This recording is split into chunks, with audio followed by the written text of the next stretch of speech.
As you heard from his intro, my guest today on the Parramatta podcast played at the Gold Coast Titans and also at the club that I love, the Parramatta Eels, and is currently doing some great things in the mental health space with What Ability. Also has his own podcast, Keegan and Company. Welcome to the Parramatta podcast, Mr. Keegan Hipgrave. Troy, how are you, mate? Not too bad. Thank you very much for joining me today. Now, growing up on the Gold Coast, did you find rugby league or did rugby league find you? Mate, I think rugby league found me. Yeah, my dad used to play rugby league. He was pretty good until he was I think probably at the back end of early 20s. He had an ACL reconstruction, and back then the surgeries weren't that great, so I think he just went without it. But no, he loves rugby league. My whole family loves rugby league, so I think I was destined to play rugby league. Growing up on the Gold Coast, we're obviously surrounded by beautiful beaches, so Yeah. it was either surfing or rugby league, and I was a much better rugby league player than I was a surfer. So yeah, mate, I love both. Who was the team that you supported back in the day? Before the Titans came in, I supported the Brisbane Broncos. Okay, yeah. So before I made my debut at the Gold Coast Titans, I was in the Brisbane Broncos, sort of like junior development, elite development pathways sort of squad. So I love, guys like Corey Parker, Sam Thaiday, Darius Boyd, those kind of players, because obviously followed the Broncos. And then I signed my first contract at 17 with the Brisbane Broncos. So I had 4 years there. And that was really cool, mate. I got to go into an NRL system with guys who I actually looked up to, and respected, and then got to spend every day with them and realize that we put these guys on a pedestal, but at the end of the day, they're just human beings like the rest of us, right? So yeah, mate, I was a Broncos fan until the Titans came in. When the Titans came in, obviously grew up on the Gold Coast. I started going for my hometown team. Yeah. Nice. Well, before your start with the Brisbane Broncos, you made the Queensland under 18s, 16s, and 18s representative sides, and Mark Tukey was your coach in Big one of Tooks, yes, those. he was. Yeah. He named you as captain as well of Queensland. He said that you were the best kid he's seen at 18. And you also had Anthony Seibold as well as coach. So I'm assuming two different sort of coaches there. Yeah, that's right, mate. Tukes, it's actually really cool. Because I'm obviously still an ambassador with the Parramatta Eels, and get to do a lot of speaking engagements and engaging with fans and sponsors now, which I'm really grateful for. And I get it. I do have a lot of crossover with Tukes. Yeah. We went to Magic Round in Brisbane earlier this year, and it's really cool to reconnect with Mark. He was obviously my coach back in under 16s Queensland, and mate, he's a pretty tough player. I remember coming into the side. I like to play an aggressive, pretty tough style of footy, especially back when I was a kid. That Yeah. led into the Gold Coast Titans, and he just embodied all of that. So we got on really well. Was lucky enough to captain the side. And then Anthony Seibold was a little bit different, a little bit more reserved and a bit more methodical in his thinking and coaching. But at the end of the day, when you are in a Queensland jersey, I can't speak for New South Wales, but when you are in a Queensland jersey, it's you put your body on the line. You'll do anything for your mate. Probably do anything for your mate. That's something that we really lent on in those camps. But yeah, mate, they were cool experiences. They were really cool experiences. And then to see, the way Anthony's career's gone, and to, coach an NRL side is huge. So yeah, mate, it was cool to have both those guys involved in my junior development. And then another huge honour would be to play for the Australian Schoolboys as well. And geez, you had some pretty fair names in that squad. I mean, there was Nat Butcher, Connor Tracy, Jacob Host, and Ray Stone, and Latrell Mitchell as well. It's a pretty handy side.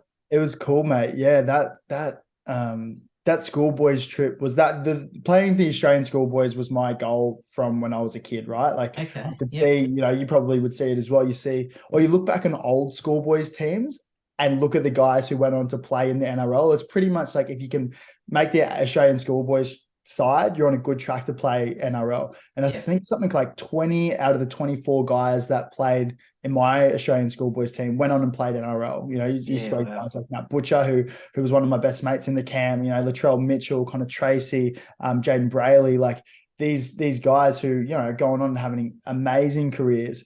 Yeah. So yeah, mate, that was a goal. I remember I had it written up on my mirror. I still, you know, write things on my mirror as you can see behind me. I had like the Australian team like written up on my mirror from, I don't know, when I was 15, 16. And I think I did put probably a lot of pressure on myself to make that team. But I was just, man, I was hungry. I was eager. I was a bit young and probably a little bit dumb as well. But yeah, man, I got there in the end, and it was a cool trip. We did 6 weeks tour of England and France. You know, we had a couple, you know, intermediate tests. Like we got to play the Wigan under-20 side back when we were 17, 18. So we're playing a couple of years up. Yeah, right. And then we played 2 tests against the England side and then 2 tests against the French side.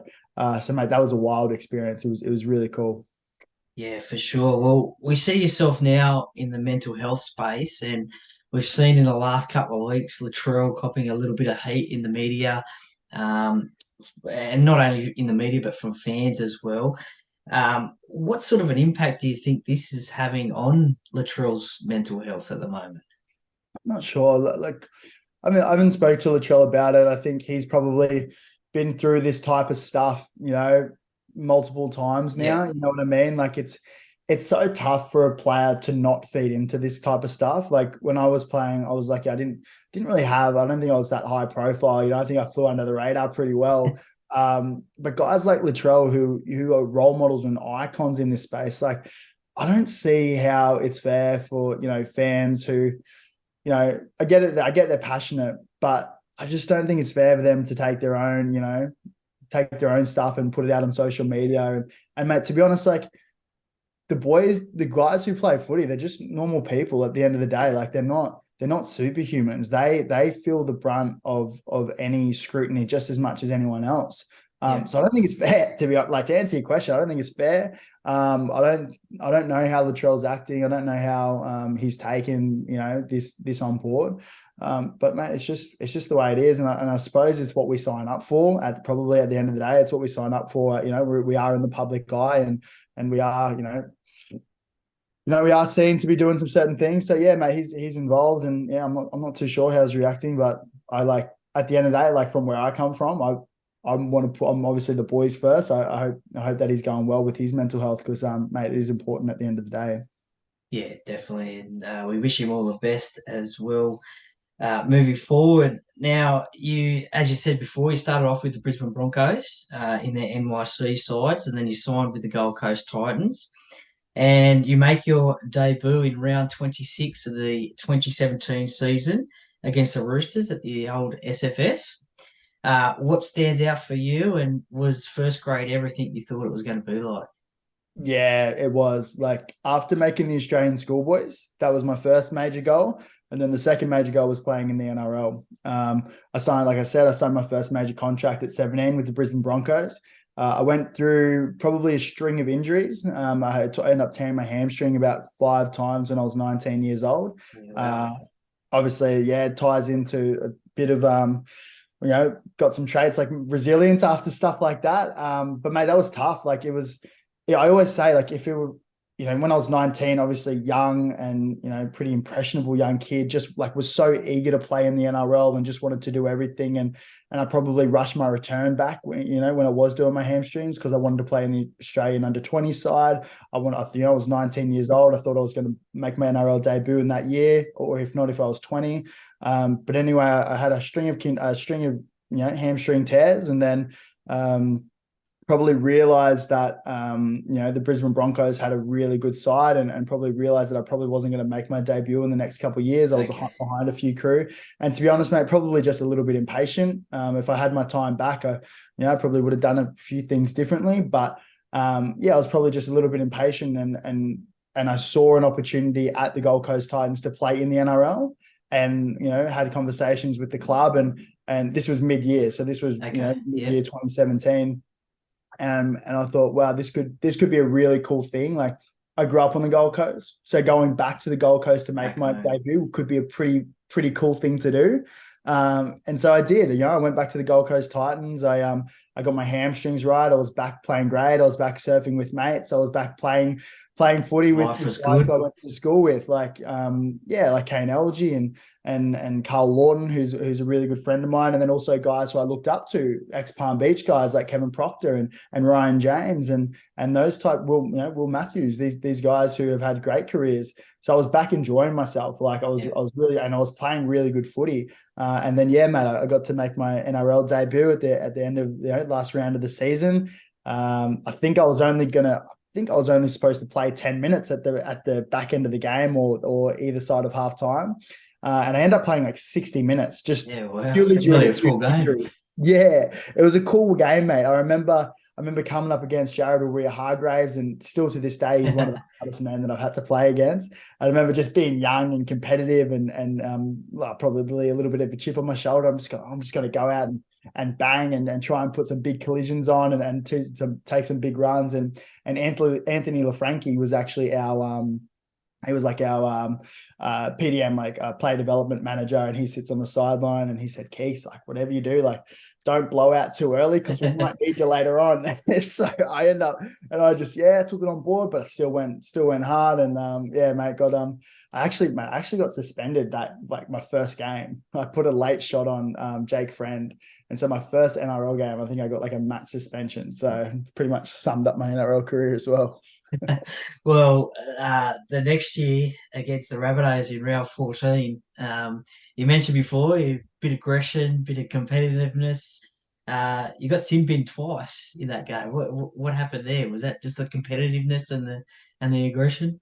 Well, that's the thing. Like, if you go back and look at the game, the penalties weren't for anything like illegal or grubby or anything like that. They were pretty much just the third. When you get the third penalty in a row, then like Okay, for the that player same gets thing. sent off. That happened to Yeah. me twice. And it was just for staying on too long or like Okay. wrestling too much on the ground or didn't letting them up early enough. And they were the most minute things. And I remember just being so frustrated with myself, not for anyone, not with anyone else, not with the referees. I was just frustrated with myself and I ended up coming in. I ended up kicking a chair, and that little clip went viral on socials. And I was like, crazy rugby league player who can't keep his emotions in check, which was probably a little bit true when I was that young. But yeah, mate, we learned from those experiences. And mate, I obviously like to play an aggressive style of footy.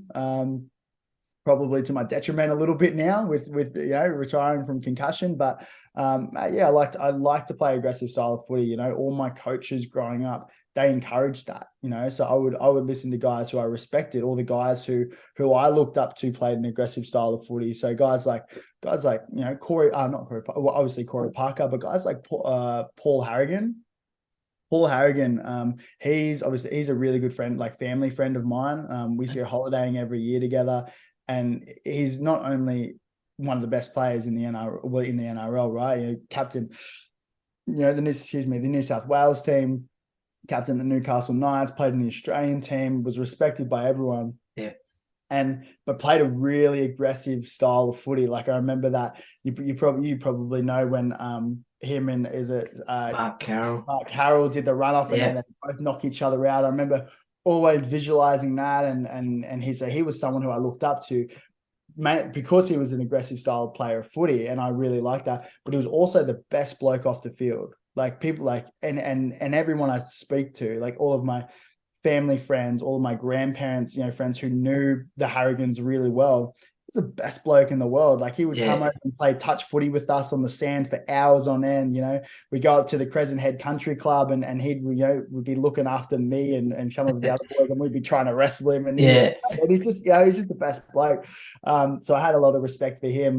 But yeah, mate, I reckon there was a few guys who I looked up to, and I think that's where that sort of aggressive style of footy came into play. Yeah, no, Chief Harrigan certainly was one of my favourite players growing up, and hopefully one day I get the opportunity to interview him for the podcast, because that'd be awesome. Now, I've got a listener question from a Beau Hipgrave. Is he really? Yeah, from the Gold Coast, actually. I'm assuming that's your dad, and he wanted to ask about your skydiving and swapping shoots with your best mate, and the first one didn't open. What's going on there? That sounds a bit scary. No, yeah, the old boy Billy, he's right into his social media now, so nothing can get past him. No, I was mate, when I was younger, I was just young and dumb, and I mate, if I could, take the brain I have now to take it back, I would 100%. But I was into riding motorbikes and skydiving. Like I remember when started riding motorbikes when I was at the Brisbane Broncos, and Josh Maguire used to ride his motorbike in as well. Yep. I remember and this is when Wayne Bennett was coaching. This was my first NRL preseason. I remember riding in, me and Josh both rode in, and at the start of every session, we would all sit around. And I'm an 18-year-old kid, had no business riding a motorbike, hadn't done anything in the game just yet. And then Wayne pretty much just looked at everyone in the group, like the whole squad of 30, and he's like, "Who's effing motorbikes outside?" And I'm like, "Oh, it's mine." And he's like, "Mate, you better effing sell that or you won't have a job here." And I was like, "Oh," I was like, and anyway, that was the end of my motorbiking career. Okay. Fast forward, I still wanted to skydive, and I wanted to be a bloody skydiving instructor or whatever I wanted to do. So I went through and did my course, became a qualified single, like solo jumper. I couldn't jump with other people, but I could jump solo. And I remember there was this one time, me and a mate, we were in Byron Bay, and we would jump out of the Byron drop zone, and we just swapped parachutes for one go, because it goes on, weights and heights and everything like that. And so he wanted to use my one because it was a bit bigger of a parachute, so therefore he would go at a slower pace, and I've been jumping for a little bit longer, so I went on a smaller chute. Anyway, he when you release your parachute, the parachute goes up, and if it's beautiful, it's you're flying, and you got no line twists, and it's great. Yep. But on the odd occasion, one in every 10,000 jumps, you might get line twists, and in that case, you have to cut your parachute away, which is just pulling a cord and then pulling your reserve parachute. Anyway, one of my mates who I was jumping with, who I'd swapped parachutes with, he got line twists on one of the jumps. And mate, it's a one in every 10,000 jumps, like very rare. He got line twists. He had to cut it away. He had to use his reserve chute. And if your reserve chute doesn't work, then that's when you get in a fair bit of trouble. That's when you're in a fair bit of strife. More times than not, your reserve pulls and you're fine. But anyway, very, very scary time for the both of us. For sure. And then I think after that time, I stopped skydiving. So I think the story stands for itself. So, mate, I stopped skydiving. I had a lot of fun doing it. I really liked the idea of pushing the boundaries of my own mental state, not only physically but from a psychological point of view. And that was one of them. Jumping out of a plane at 14,000 feet is pretty pretty scary at times at the beginning. Bet. But pushing past that, mate, it was a really cool life. I don't know. I want to say life lesson, but I think I did it mainly because I enjoyed it, mate. So yeah, thanks to the old boy for passing that question in. Yeah, nah, for sure. He's a great bloke. I've met him a couple of times, and surf club, yeah. Funny story. I was up visiting my auntie, and she went down to show me the surf club, and I'm standing there, and I hear Troy, and it was your dad yelling out to me. I think, what's going on here? So. Yeah. He knew who I was, but great bloke. Well, at the end of the 2020 season, you signed with the club that I love, the Parramatta Eels. Why the change? What attracted you to the Eels? Mate, it was a few things. I had a really great conversation with Brad. Brad was probably the main driver for me. I had a really great conversation with Brad in, I think, 2019. This is when the club wasn't going so well. So I came down. The boys were training out of demountables. I think they just got on the wooden spoon. You might be able to correct me if I'm wrong, but I don't believe the club was doing that well. But I just really loved just how straight Brad was, and he wouldn't beat around the bush, and he would just tell you the way it is. And I really loved that. And that sort of stuck with me. I ended up signing at the Gold Coast Titans because, it was a great deal. I wanted to stay with my friends and family, and I really liked the lifestyle on the Gold Coast. But in 2020, at the end of 2020, mate, I realized that, I probably wasn't going to play finals at the Gold Coast Titans. We weren't going to make, we weren't going to make the grand final, the semi-finals, or something like that. And I was looking at Parramatta, and they were a tough club. They had a really core tough club, and Brad was going well. And I think they just played semi-finals. And I thought, well, if there's going to be a side where we might have the chance to play in a grand final, or I might have a chance to play in the grand final, that's going to be it. Yeah. And so I had a conversation with Brad and me and the coach. We parted on mutual terms, and so I went down to Parramatta, and man, it was great. Like I loved it. I remember my first weekend I was there. I think I had a couple of beers with Ray Stone and Sean Lane and Dill Brown, who ended up being a couple of my closest mates when I was at Para. So yeah, mate, that sort of kicked it off on why I wanted to get involved. I love Brad. I love the fact that any video session that we would do after a game is like, mate, this was really great. Or was like, mate, this is where you need to improve and this is where you need to get better. And I really loved that. And I think, if I had my time back, I probably would have gone there a couple of years earlier, just in terms of, a development point of view. Is Brad the right coach for Parramatta moving forward? A lot of fans say he can't take us that next step and win a grand final. He's got too many mates in the team, so to speak, and it's not harsh enough when the chips are down.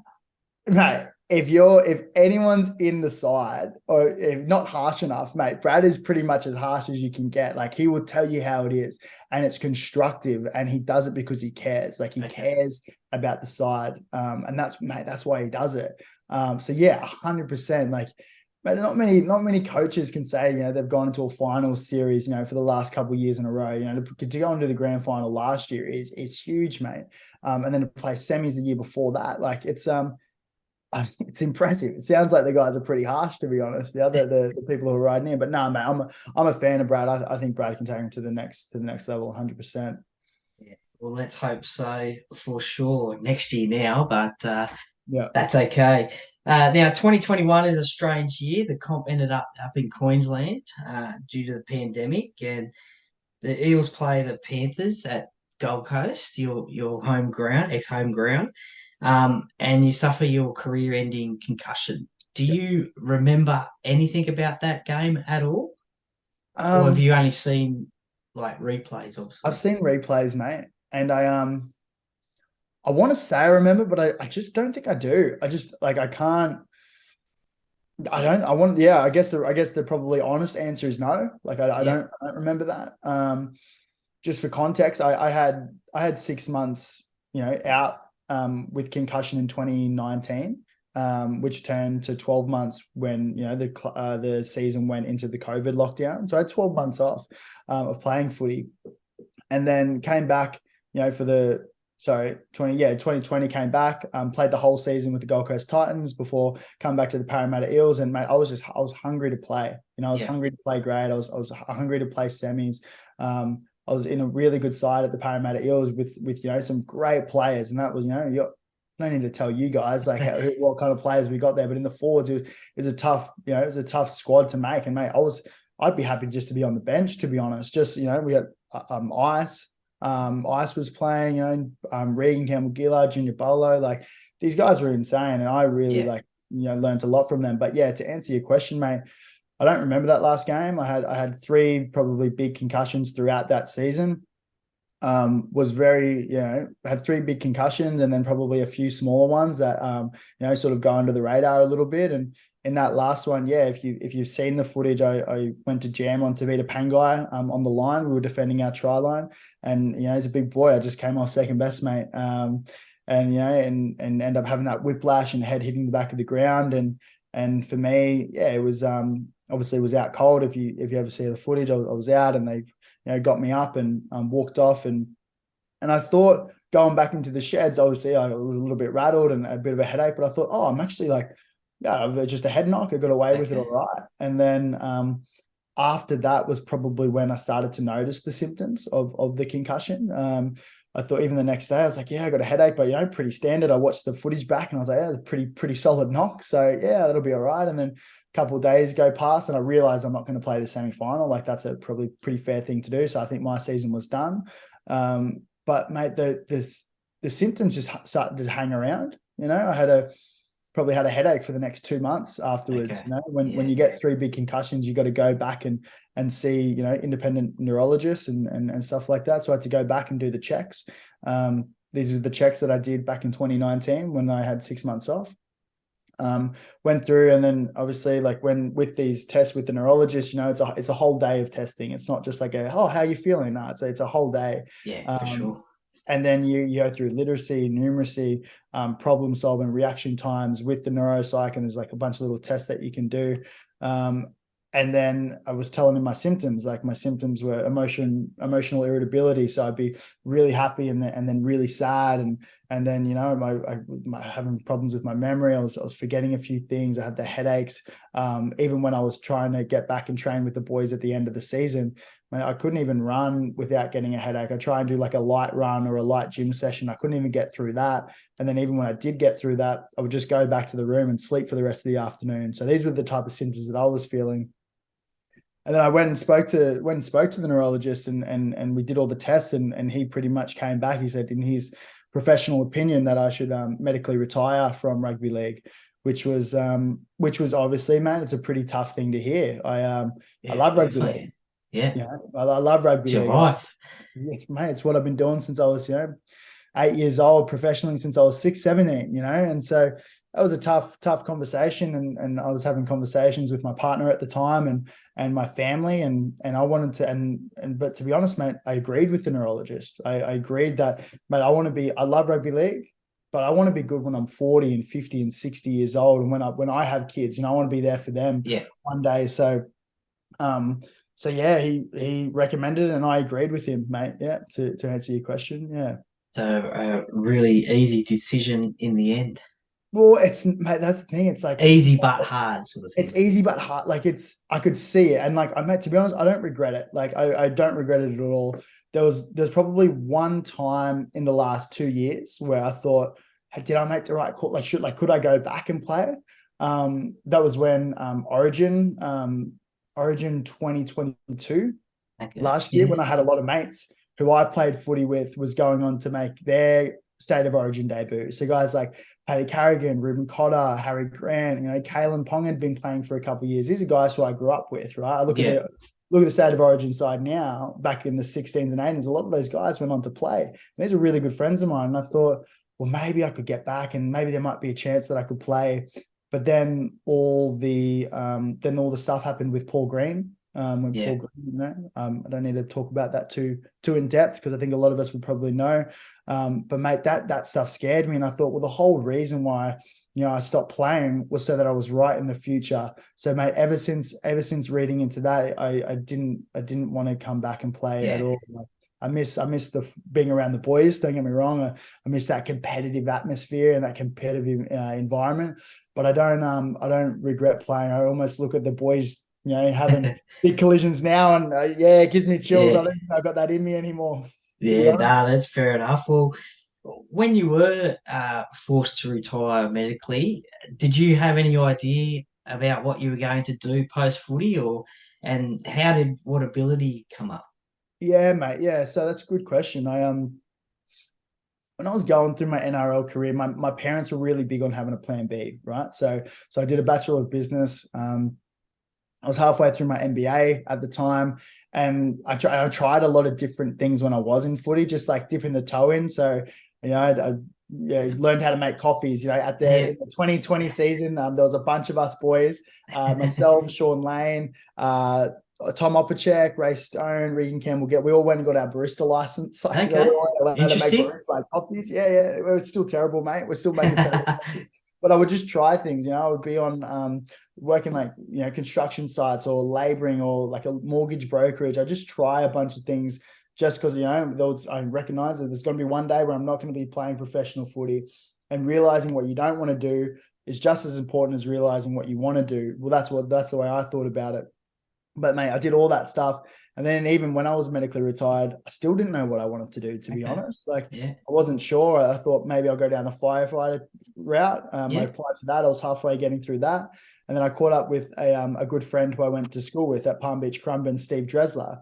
Steve actually was in the Parramatta system in the under-20s competition. He signed a 2-year NRL deal, but then was medically retired due to 3 ACL knee reconstructions. And he started this disability support service that employs a lot of athletes as support workers. So, mate, we when I was medically retired and finished up, we just caught up as mates for a cup of coffee.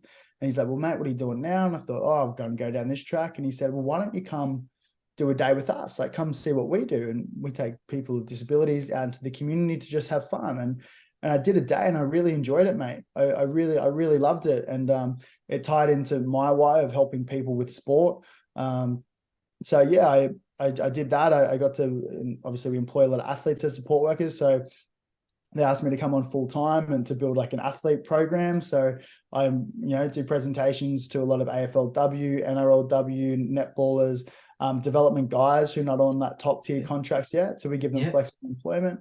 But then also the top tier guys who, don't need to really do this as a form of income, but they do it because they love it. And it's a really great way to give back. So that's like, your Jai Arrows, your Tavita Junior, Tavita, and then guys like Tom Travojevic, Jake Travojevic, Benny, Carl Lawton, Sean Kepi, like these guys who, they just do it because they love it. And that's sort of how that came into the fold, I guess.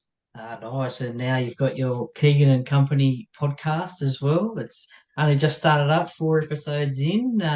What made you decide to do a podcast? Was that just like an extension of what you're doing now? No, so mate, Keegan and Company is a mental health and sport podcast. So that sits to the side of Whatability. So Whatability is my, I guess my job. It's my form of employment. But mate, I'm really passionate about the mental health space, I guess. So I've been, doing stuff with Movember since I was at the Gold Coast Titans, so over 8 years now. That sort of tied into the fact I lost a really good mate when I was 17 due to suicide. Regan Grieve, he was a really incredible person, mate. Like we were both captains of the under 18 Schoolboys side. We roomed together in that camp. We both got picked for the Australian side. He was the guy that everyone was respected. He was funny. He was happy. He was like a guy that everyone looked up to. And from the outside looking in, you would think that this guy has everything put together. And anyway, we both got picked in the Australian side, when we were finished up high school. He ended up breaking his leg in that competition. So he couldn't go away on that 6-week tour of France and England like we spoke about. He had to stay home. And mate, he ended up committing suicide that following year due to stuff that I had no idea about. This was my roommate. This was one of my best mates in the team, and I had no idea.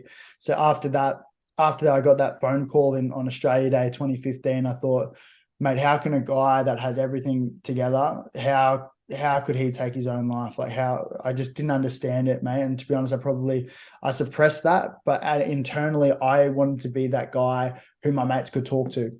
Yep. So that's why I got involved with Movember. That's why I'm really conscious of, anytime being that guy that your mates can talk to. And we're in a footy environment, as you would know, like, we're brave and we're macho man and from the outside looking in, especially guys who are playing in the NRL, they got everything sorted.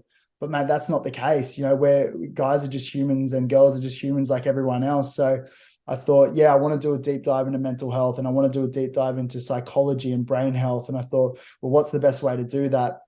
And how can we break down the barriers and stigmas of mental health? So I thought, well, let's start a mental health and sport podcast that talks to, not only the best athletes in Australia, but also the best people.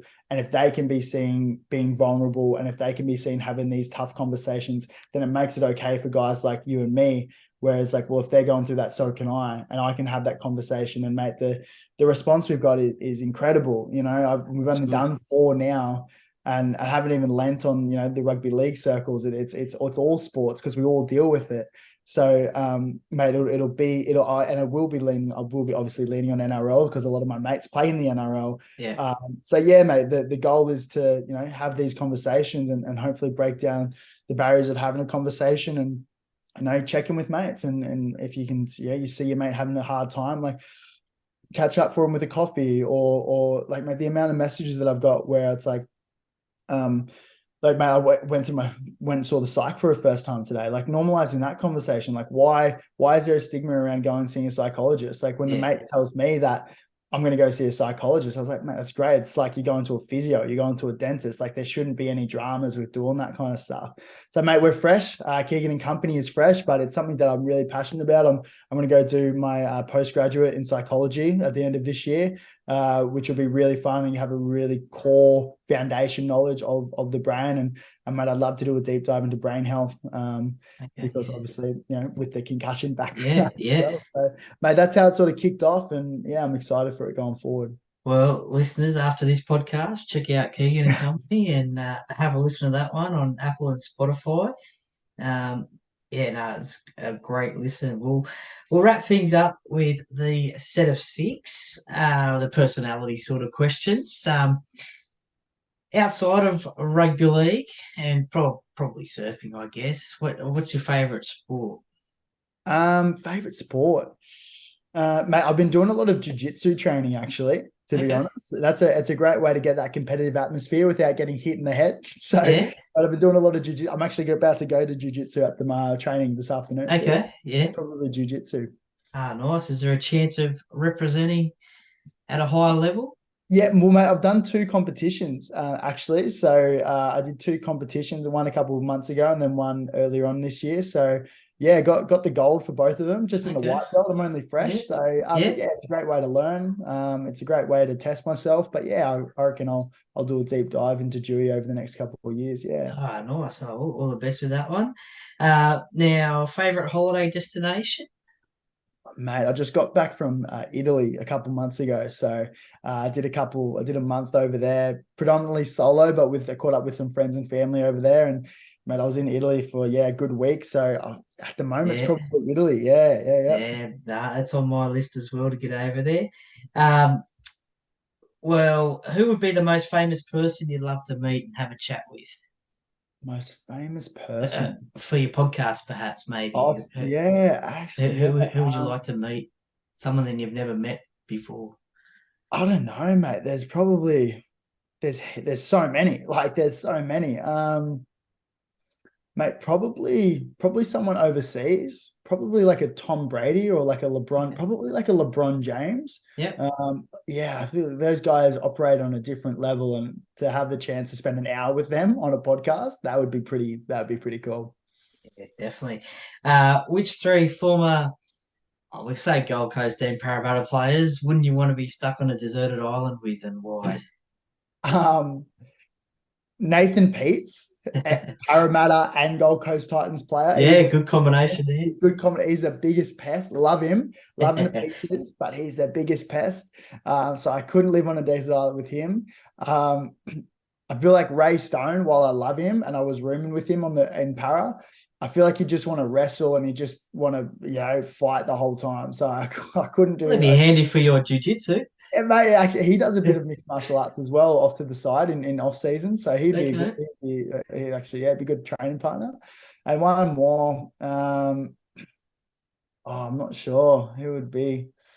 Um, Regan Campbell Gillard, I love, and actually no, he'd be a laugh. I'd say he's like grubby, like he's just a mess, but he's actually pretty funny. So maybe not him, maybe like I don't know, Jack Stockwell, little Jack Stockwell Okay. from Gold Coast Titans. I played a couple of games with him, and I roomed with him a couple of times, and he always leaves his stuff everywhere. So Yeah, probably fair those. enough.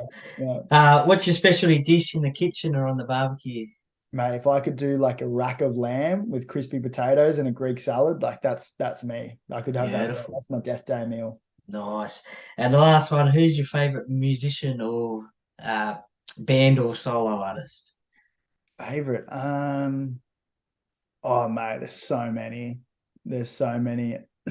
I love the old school guys like Okay, yeah. Queen and David Bowie, but then even I've got more recently into like Nick Bryan and Luke Holmes and yeah, guys like that, mate. There's too many to pick from. Did you manage to make it to Luke Coombs last week? I didn't, mate. I didn't. I saw all the photos of the boys Yeah, having a few beers on stage. yeah, it was very popular that one. What's your Yeah. favorite Queen song? Favorite Queen song. Don't Stop Me Now, probably. Yeah, Yeah. nah, that's nice, nice. Well, Keegan Hipgrave, thank you very much for joining me today on the Paracate podcast. I could have spoken for longer. We might have to do a part two down the track, but nah, thank you very much. And you always got time for the fans. Every time I see you at the games, you always saying hello and stuff and that and having a chat. So now we'll have to do it next year. But all the best with your Keegan and Company podcast, and also keep up the great work that you're doing at Whatability. So, Keegan Hipgrave, thank you very much for joining me today. Jory, thanks so much for having me, mate. I really appreciate it.